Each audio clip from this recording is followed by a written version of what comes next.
Ladies and gentlemen. Welcome once again to more tangents. So, how have you been this week, Paul? Pretty good. Yeah? Yeah. Do you want to elaborate? Just basically working, to be honest. So, business as normal? Pretty much. I've been looking at a few white papers with Pascal, a few game engine things, and started to look a little bit into some topics I wanted to put some videos together, processing, and I forgot I actually did a whole thing on parallel processing on GPUs versus CPUs, so I'm just kind of looking back at that for fun.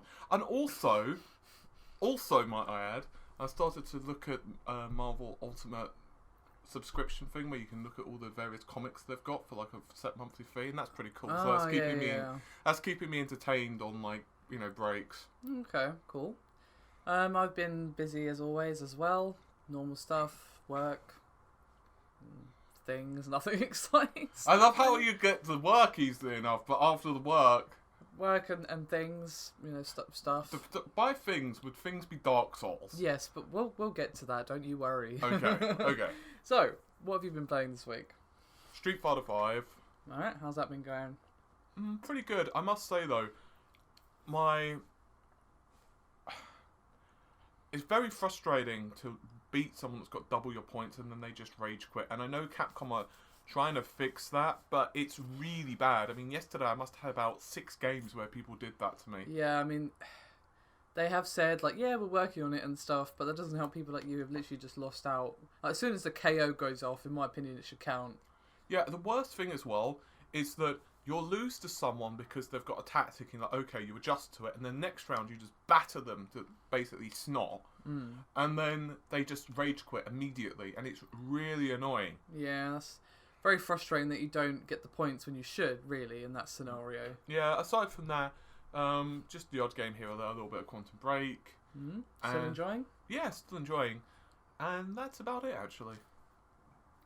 Well, for me, it's all Dark Souls all the time. That's literally all I've played this week, so I'm going to do my best to not go too far into specifics, because I know spoilers are pretty hard to avoid with Dark Souls, but just a mild spoiler warning for anyone who is playing Dark Souls 3, or just starting Dark Souls 3, because I'm not super far, but I did just finish the Cathedral of the Deep, just to kind of give you a vague idea of where I am.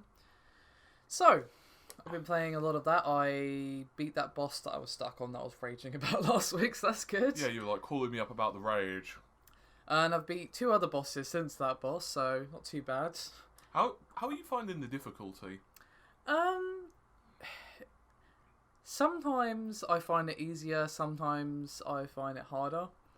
I think the easier feeling comes from the fact that the movement is faster. Yeah, I must confess the clunkiness. And I know that Dark Souls 1 has a following and all that stuff, but for me, I found the movement really, really... Yeah, I mean, I always found the movement of Dark Souls 1 was very frustrating for me. And it's probably realistic of this is how you'd probably roll if you're wearing a full set of armor kind of thing. But it doesn't make me feel less like I'm rolling through treacle. You know what? It's kind of weird because I prefer the combat of Dark Souls to Bloodborne, but I prefer the movement of Bloodborne to Dark Souls. And I know that makes no sense. Yeah, I mean, Dark Souls 3 is obviously not as fast as Bloodborne. It's not. But it is faster than Dark Souls 1 and definitely faster and more precise than Dark Souls 2. And I didn't enjoy Dark Souls 2 as much as 1, to be honest. And Dark Souls 3 is probably my favourite of all the ones that I've played.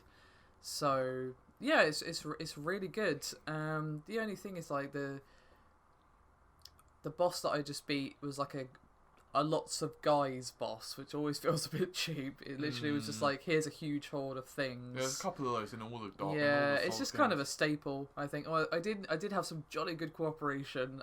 Someone helped with the one boss. They just had this BS mode once they got half health, and I was like, do you know what? I'm just gonna summon someone in, an actual player, not an NPC, and we beat it, and it was good. Speaking of actually something funny happened last night. I got invaded for the first time in Dark Souls 3. Right, go on. And they appeared, and then this enemy who's quite strong decided that now was the great time to say hello. And I was like, oh great, now I'm gonna get double teamed by the person invading me and this enemy, because this enemy wasn't just like a mob; it was like not a mini boss, but it was strong. You wouldn't want to meet it in a dark alley. No. But it wanted to take your milk money, basically. Yeah. But to my very pleasant surprise, the person just very patiently waited for me to defeat the enemy. Literally, you got the gestures and stuff. One of them is literally you just sit down. Yeah. And he was just there sitting, just waiting really patiently to defeat this enemy. And then once I defeated it, went over to him, we both bowed at each other, and then we fought. And it was like, it's all very gentlemanly. So it was good. Did you beat him? Yes. Oh. I bet you wish you'd have fought you earlier. I doubt they're watching, but if you are Dark Red Spirit Gwendolyn, they're very gentlemanly of you. Thank you. That was rather enjoyable. Thank you for the souls, bitch. That's what you're really thinking. That's what I don't think you get souls from that, but yeah, it was. I enjoyed it because I was just like, oh god, here we go, and then there was like, no, I'll wait. He's probably scared that the enemy was gonna be like. I don't think they can attack the invaders. I don't think. I mean, I'm not. Don't quote me on that. I don't know. Okay, fair enough. So yeah, Dark Souls 3 is still good. So let's move on from that, shall we? On to topics. Let's talk about the big one for this week, which is PlayStation 4 Neo. Lots of stuff has happened since we last spoke. So why don't you give us the lowdown? Okay, so basically all the stuff that had originally been rumoured for the Neo is pretty much confirmed at this point. Not by Sony though. There's so many insiders and leaks. Yeah, so. I know, but I always feel just temper it and say Sony haven't said anything, but it's probably happening. Well, if it was like 1 or 2 leaks, I'm with you. It's pretty much confirmed, but just what is quite interesting though is the GPU is about 2.27 times, 2.28 rather, and the CPU's got quite an overclock as well, about 500 megahertz. More RAM is going to be allocated to games, 512 megabytes, which gives about 5.5 if you're including flexible memory. Honestly, I'm hearing some developers actually pissed about this because essentially it's going to mean that you've got to target 2 PS4 specs, which means that let's say you're putting together a game, let's say you're putting together, Bob's Shooter 2000. Yeah. Well, you then have to say to yourself, well, gee, do I target the PS4 Neo as the target machine and then down-res / go for the lower frame rate / whatever you're going to do for the regular PS4, or do you do the reverse? And the concern for a lot of folks, and obviously we're not going to know how this really plays out for like another 2 years, but a lot of folks are worried that if you buy into the idea of the Neo, the vanilla system's going to suffer, and if you don't buy into the idea of a Neo, all you're going to do is really get higher resolution games, or maybe a slightly higher frame rate. Yeah, I mean, I think what they're trying to go for is the Neo is going to be just higher resolution, and I would hope higher frame rate as well. Well, no, it's also going to theoretically offer better lighting quality, better texture quality, improved. Yeah. And the thing that's really going to impact is PSVR. But then you've got folks who are really pissed about that because it's like, let's say you've bought vanilla PS4, right? For example, a lot of people. I mean, how many PS4s have been sold now? A lot. Like 50 million or something ridiculous. Yeah, I think it's like 30 odd million. So I can't remember, but something. Yeah, a lot. So you looking at, let's just split the difference to say 40 million, right? So you got an install base of around 40 million. You could tell we researched this before, and so let's say you got an install base of around the 40 million mark. Well, that's all great and shiny, but the problem is Sony in a GDC conference. You remember the one that just went? You remember that one? No. Well, there was a little slide that they put together. Okay. And back in GDC, they had said that they had 36 million installed. That's why I'm saying maybe there's about 40 million. Oh, now. I see. Right. So in there, they said target one PS4 of the 36 million. You're targeting all the PS4s. Oh, God. And this with virtual reality. So if this is true, then they've kind of lied? Well, they've lied in that they've not lied. They've just left out the part about another. Oh, wait. Yeah, you're targeting the PS4s that exist. You're just not really targeting this new one that doesn't exist yet. Yeah. So it's like if you're releasing a VR headset, the fact of the matter is, if you want the best PSVR, what worries me the most is VR is obviously going to be very intensive. You know, the thing already has an external processing unit. It does know. I know, but it's still a thing that exists. Yeah, it basically does the So you could, once a PlayStation Neo, whatever the fuck it ends up being called, comes out, you could probably make a strong argument for the real PlayStation 4 VR experience. You need the Neo, which, you know, turns the PlayStation VR from the most affordable of all the VR options currently available, like not including mobile, obviously, into one of the most expensive. Oh, and by the way, did you know that Sony were saying that they want to bring PSVR to PC? There was reports saying that. If they did that, that would be amazing, and I think that would really improve. That would make the PlayStation VR the option for a lot of people because it's cheap. Yeah. Plus, I mean, there've been a couple of reports floating about that developers have spoken to Sony, and behind the scenes, obviously they wouldn't admit this to publicly, but basically the developers have said through the grapevine that Sony are hinting that there is not going to be such thing as a PlayStation 5. They're going to release iterative hardware. So in short, there's going to be constant revisions of a PlayStation. Now, that kind of makes some sense, and this does go into what Microsoft have said about the Xbox Next, or rather comments of the Xbox Next. Some industry insiders who really are pretty accurate with Microsoft stuff. Obviously, it's not confirmation, but the through the grapevine, once again, they've said, this is not an exact quote, but pretty much verbatim, that Microsoft are testing hardware which would typically be used to upgrade a PC. Now, obviously, you're not going to put in a new power supply in the Xbox One for an upgrade, so really, it's CPU, GPU, and all of the other bits. And what's quite interesting is that there was more rumours on Twitter and other websites like NeoGAF and Beyond 3D and all of the other normal places that people hang out, like Reddit. And basically, if you start tying everything together with a nice little pink bow, they've said that there's going to be a new Xbox, and that one's going to possibly be called Xbox Elite. Think Xbox Elite is what they said. Now, it doesn't make sense to release an Xbox One with a bigger hard drive, because that, you know, let's face it, that's you can do that anyway. Exactly, so that's not really something that's going to happen. So, the way it sounds like to me, Microsoft are also going to be releasing it. And to be honest with you, I think for Microsoft this makes a lot of sense, and I'll tell you why. Because what I would like to see from Microsoft, and this is my own personal bias / opinion, but I would like to see from Microsoft is the following: a cost-reduced Xbox One that's slimline, that's, let's say, the $200 mark, maybe slightly more, maybe slightly less, but let's say around the $200 mark. It's slimline. It's basically the basic unit. Right. Then you have the Elite Xbox One, which is got a more powerful GPU / CPU / RAM. I won't go into specifics, but let's just say it's twice the performance for sake of argument. Yeah. And that targets the enthusiast users, so that's maybe the $400 mark. Yeah. It's got 4K support. It's got for films, there's no way it's going to be gaming 4K. Well, technically, you could run Quake 1 at 4K. Yeah, I mean, but we all know that that's not what people think of when you say 4K. Yeah, but I'm just saying it has 4K support, as in you could run games. Yeah, you can run Enter the Gungeon or fucking Shovel Knight at 4K. Exactly. But let's just say, for example, it's between 2 to 3 times more powerful than the current Xbox One.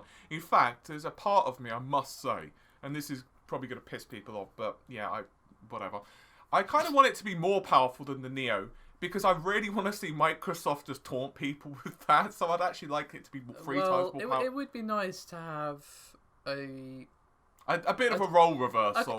I mean, as I said many times now, competition is good for the consumer. It is bad for the consumer when you have one thing that ruffle stumps the other thing, because it makes people lazy, and competition breeds innovation. So if Microsoft all of a sudden go, aha, and they have this thing, it is better for us as consumers. But anyway, let's say that Microsoft releases at the $400 mark, $450, and it's considerably more powerful than the original Xbox. Let's say it's 2.5 times. Let's be a bit bold here. Yeah. Let's say it's 2.5 more powerful than the PS4, not the original Xbox. Right. Just to clarify. So let's say it's 4.5-ish teraflops. Mm-hmm. Then you have Microsoft for Windows 10 target the PC. So what I think Microsoft would be really smart to do, I haven't done enough research on this, but it's just my gut feeling based upon kind of an idea that I had. Uh-huh. You would have the very entry-level Windows 10 / experience with the entry-level Xbox One. You'd have a high-end Xbox One for like the mid-range folks, or people who just want a game on the move. And then you've got the possibility of, you know, PC gaming for the folks who want 4K, real 4K, and, you know, real 60 FPS and real graphics. So basically, PC gaming master race. Yeah. So, and I think that would be the ultimate way of actually having an ecosystem. And what would be really amazing is Microsoft, to their credit, have already started to do UWP, UWA, and it's really awesome because... Yeah, but UWP is terrible. Yeah, but there's some good things about it. Like, for example, on the Xbox One, you're already able... There's already 4K streaming, VLC and other applications as well, which are running on the Xbox One. They're actually running those applications. And I think it would be really awesome. And I must say, I think UWP is awful. It has problems, but Microsoft are starting to fix them. Okay, maybe they can unbreak Quantum Break on PC. That would be grand. I mean, don't get me wrong. I've still got a lot of concerns, and it's going to take a while for them to alleviate. And I don't know what genius, and by genius I mean complete spastic, decided to release any form of support of Windows 10 without thinking to themselves, hey, you know, PC gamers, those quirky sods, they actually like VSync control. It's not like that's important for, you know, G-Sync or FreeSync. I know, right? Hey, and you know what else they've got? You know how those folks that have multiple GPUs? Well, fuck them! You know what? It's not like, you know, DirectX 12 was being advertised with explicit multi-adapter. Hey, let's just make it so they can access one GPU. Yeah. You know, I honestly don't... I think they must have had a brain aneurysm when they were doing this. Yeah, I think so. Their brain's like, I'm going for a lovely holiday. See you later. But they are fixing it. Yeah. And as long as they do that, I'm actually quite excited. I think E3 is going to be really cool. Yeah. I mean, that's... Well, I could talk a lot more about this. It's interesting. I could probably talk about this very topic for about another 50 hours. Yeah, I was going to say, let's move on because we've still got quite a few things to talk about. I've got a feeling this one's going to be a slightly longer episode than normal. That's what she said. Literally. Indeed. So, next thing is about Dark Souls 3, but sadly not quite as amusing as my lovely Invasion story. It is reports of legitimate PC users getting banned, soft banned, on Dark Souls 3, which basically means you can still play the game, but you're effectively playing it offline. You can't, you know, summon in people. You can't, of course, invade or be invaded. Hey, that's pretty much how I like to play. I'm not sure about messages. I'm not sure if you can still read them or not, to be honest. And basically, this we're not talking about people who've cheated here. Anyone who's cheated, obviously, you know, that's a fair enough punishment for them. We're talking about people who are just playing the game normally, as most people are, and they're getting soft banned for ? And people have kind of eliminated several factors and decided that it's probably, say you're playing online, as you probably normally do. I mean, I prefer to play online because the messages can be quite helpful sometimes. By helpful, you mean look up to that boulder after the boulder's crushed you? No, messages have helped me many times already. Okay. Anyway, what was I saying? I don't know. Oh yeah, so let's say you're playing online and then you lose connection for whatever reason. It can happen. It's either your end or their end or fuck you, basically. So you get booted to the menu and you say, oh, that's annoying, but I'll just continue playing offline. So, you know, tra-la-la-la-la, you make progress, you beat the boss or whatever, and then you go back online, say the next day or something. And the game goes, hey, wait a minute, you weren't here, you were back there, you didn't have that weapon, you had this thing. And then soft bans you because it thinks you've cheated when all you really did was played offline for a bit. So that's a thing that's happening. Seems reasonable. And so hopefully we'll get on that. I haven't heard any updates regarding that. So if there's anyone who has heard an update, let me know. But I did check and there wasn't anything. So I guess, what do you want to talk about next? Jesus, so many different things. Let's talk about the AMD free gaming chips, and I'll try to keep this one brief. Brevity is totally a thing that you're good at. Yes. My middle name is Brevity. Well, it's one of my middle names. Anyway, so regarding the free AMD chips, obviously the whole financial years, being a thing, and the reports of financial quarters and all that bollocks. So basically, Lisa Su, who is of course pretty important over at AMD, known as their CEO. Yeah, she's kind of important. Yeah. She basically made a claim, well, by claim I mean announcement, that AMD were providing free gaming-orientated chips, which is going to be worth $1.5 billion to 3 different manufacturers. And they said that the production was going to ramp up in Q3 and Q4 this year, and was going to enter full-scale production basically by Q1 next year. Now, we all know about the Neo, so let's take that off the cards, because that's one of the chips. Right, so that's one. So right. there's 2 left. Yeah, exactly. Okay. So we're going to be using super complex math here. Right? So 3 minus 1 is 2, so that leaves us with 2, right? So 1 is potentially the Xbox Next. Right. 1 is potentially the NX. But the other one is... What other one? There was 2 left. No. That's what I'm saying. There's one of the rumours which are not accurate. That's what I'm saying. I see. And the last one is potentially Macintosh, because Microsoft, AMD, supposedly have been working in collaboration with Apple, which has made AMD's share prices start skyrocketing, as you can imagine, because I'm pretty sure that you could have anyone over at Apple just say, hey, by the way, for lunch today I had a sandwich, and I'm pretty sure that their shares would go up. But anyway, basically, supposedly they're going to be releasing or interested in procuring a SoC for certain Macs. So the 3 potentials are an Xbox Next, the NX, or Apple. The Apple one, though, is not really gaming related, though. Yeah, it will be for gaming as well, and also compute-orientated workloads. I mean, out of those, the least likely is probably the Mac, just because Macs aren't really gaming. Yeah, but remember, they've already asked for Polaris, and AMD have already said. There was a statement, I can't remember when this happened, but basically, I can't remember who made the statement, whether it's AMD or was it collaborative or what have you, but basically they said that they are looking into releasing Polaris-based hardware for Apple, which is going to be GPU orientated. Right, so whether it's going to be SoC orientated as well, I don't know. So, which one would you say is the one that's wrong, then? I would definitely say that Xbox Next is right. Whether it's AMD's, whether it's the NX. I mean, there's been a lot of reports saying that AMD have been working with Nintendo, so I'd be surprised if that's wrong, to be honest. I would be more likely to say, at the moment, that it's Nintendo and Microsoft.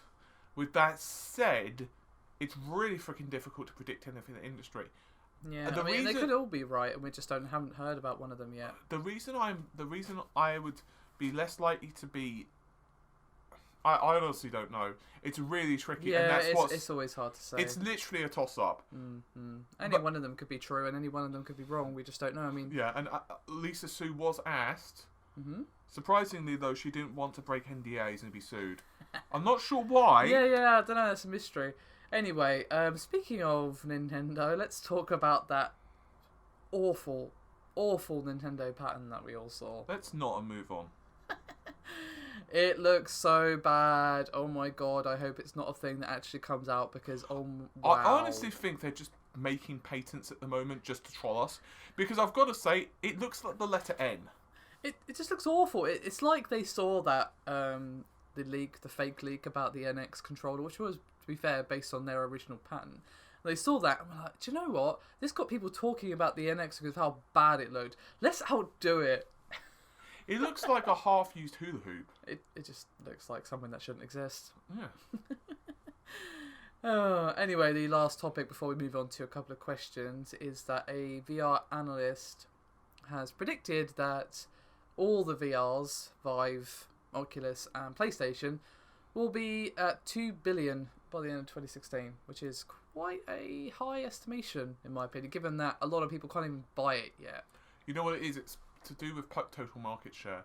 And the reason I think that analysts is predicting it's going to be so high is with the new GPUs coming out, which are going to bring down the cost for entry. Yeah. Basically, it's going to increase the total available market share. So essentially, the idea is that if you release a GPU that's as fast as, let's say, the 970 or the 390 now, but you release it at, let's say, half the price, I'm just pulling figures out my ass, you are going to increase the market share for everyone. And that's why Oculus and all of these dudes are really behind the idea of doing that. And with better VR support, better SDKs, obviously Sony, if they do release the PSVR for the PC as well, and that's not including smartphones. To be honest, I wouldn't be surprised if it is worth about 2 billion, especially if you start counting military uses, surgical uses. Yeah, I mean, they are counting the Gear VR among this as well, which I haven't used, but I've heard it's pretty good for what it is. It's obviously like something to just watch films on mostly, but I've heard it's good. I mean, I hope VR does really well, because obviously VR at the moment is a huge gamble for a developer to go in, because if you make just a VR game that can't run on something that's not VR, you are targeting a currently very small install base. Yeah, you're basically targeting a niche within a niche. Yeah, because you can't even buy the Vive or the Rift at the moment, and obviously the same for the PlayStation VR because it's not out yet.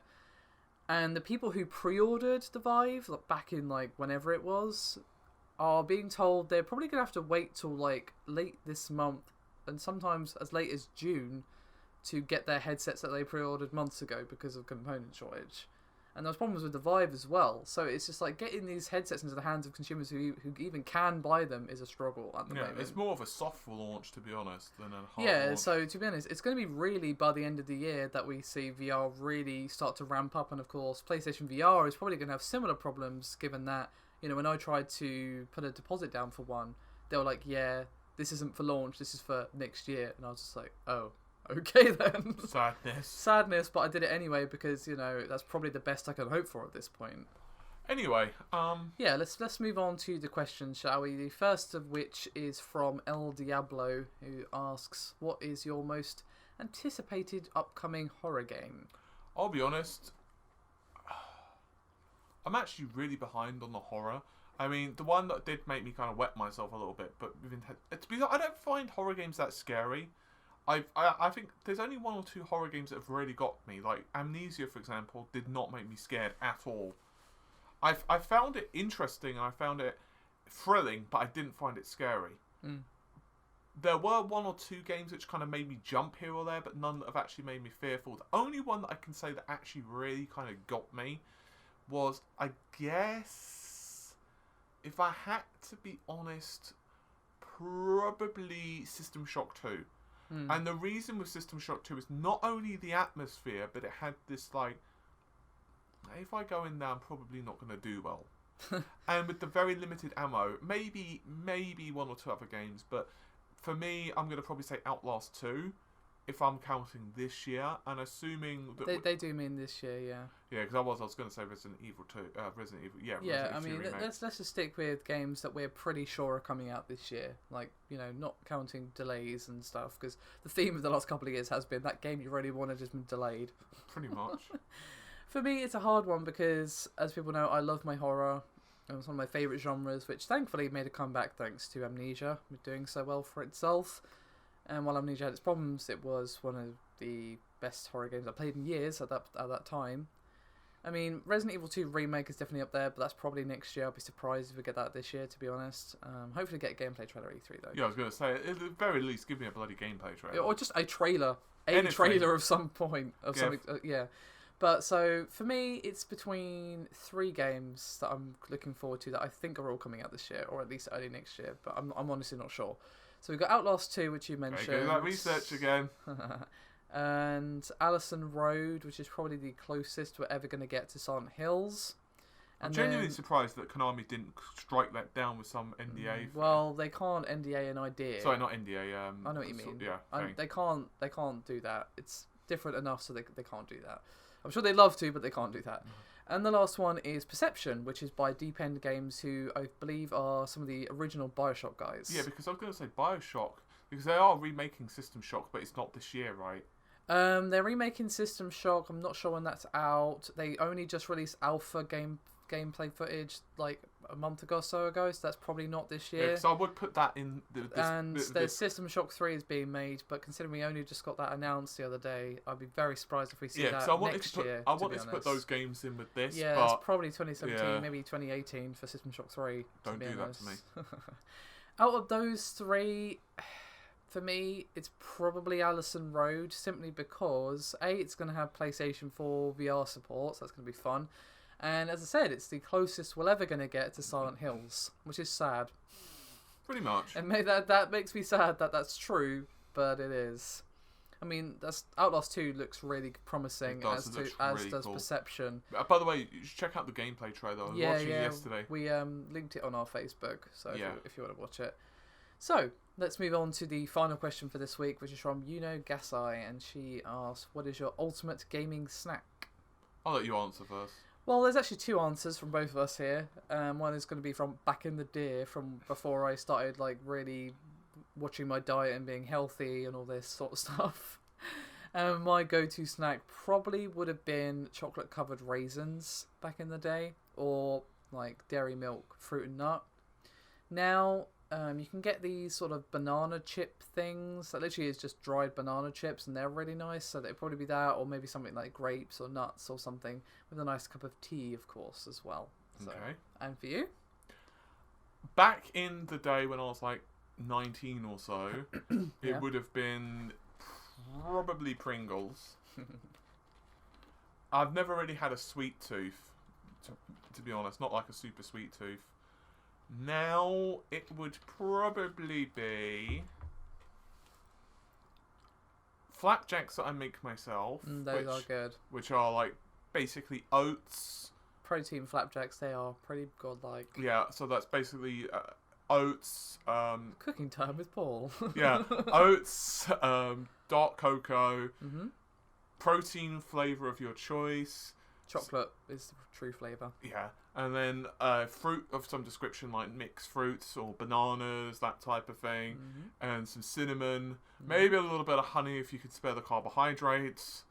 Yep. And but that's it, and then you just put it in the oven for a bit and enjoy it. Bob your uncle, finish your aunt. Indeed. The other one, really like a really thick protein shake, especially with milk. I don't do that too often. Yeah. And I'm also going to have to go with chicken. It's not really a gaming snack, though. It's just a snack. Yeah, but I eat the same meals every day, so what's the difference? Yeah, but, their suggestion was, digestives with tea, so clearly they're meaning snacky stuff. Chicken is not really a snack, it's a food. I know in your in Paul land it qualifies as a snack, but for normal humans it doesn't. Well, I'm eating 6 meals, 7 meals a day. Yeah, I know. As I said, normal human language, please. Well, it's only 3 pieces of chicken. It's only. Yeah, only. It's not like a lunch for most people. No. I'll put a bit of tomato ketchup on it. That'll make it. Splash out. Why not? Yeah. Oh, Christ. Anyway. I'm trying to get my weight back up. Indeed. I'm trying to get back to my old weight. Oh, Jesus. Yes. Anyway, let's move swiftly on, shall we? That's us done for this week, unless there's anything else you feel is worth mentioning.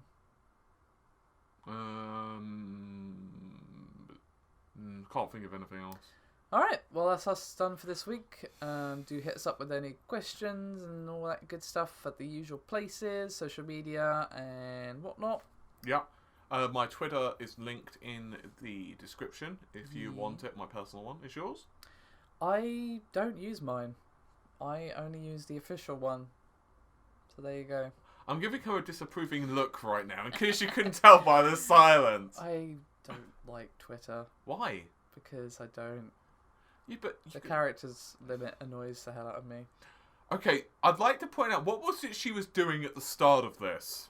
She was criticising me for my lack of brevity, and now she's the one... like, that character limit is just barbaric. That's why you do 1 of 4, or something like that, which indicates that you have, like, you know, multiple tweets. Or I could just not.